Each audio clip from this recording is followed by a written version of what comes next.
Саламатсыздар ма балалар? Бүгінгі сабағымыздың тақырыбы жанама түрде тұжырымдалған есептерді шығару. Сабақтың мақсаты сен жанама түрде тұжырымдалған есептерді талдайсың және шығарасың. Балалар, логикалық сұрақтарға жауап берейік.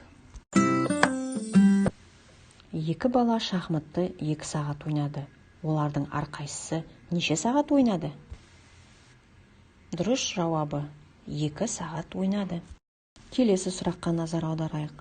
Үстел үстінде 3 стақан шие тұр. Марат 1 стақан шиені жеп қойды. Неше стақан қалды? Жауабы 3 стақан. Оқулықтағы 57-ші бетте берілген екінші есеп. Есепті шығар.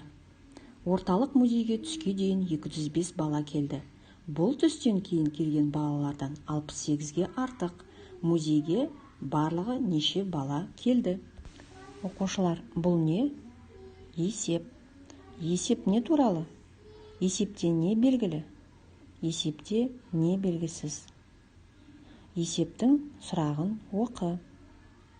Дәптерлеріңізге балалар, есептің шартын, сұрағын, шешуін, жауабын жазып, есепті шығар. Балалар, оқулықтағы берілген 58-ші беттегі 5-ші есепке назар аударайық.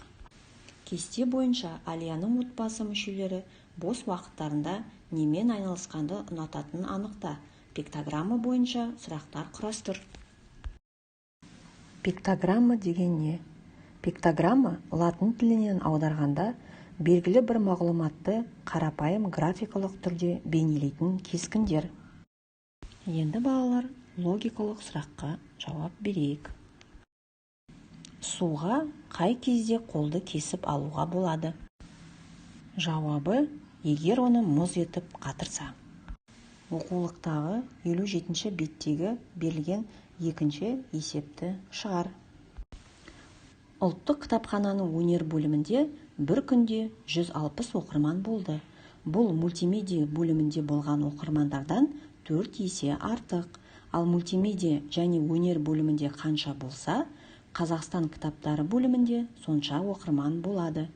Қазақстан кітаптары бөліміне қанша оқырман келді?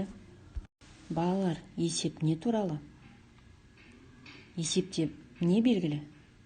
Есепте не белгісіз? Есептің сұрағын оқы. Дәптеріңе есептің шартын, сұрағын, шешуін, жауабын жаз. Бүгінгі сабағымыз аяқталды балалар. Үйге тапсырма, дұрыс теңдіктер шығатындай қажетті жерге жақшаларды қой. Сау болыңыздар.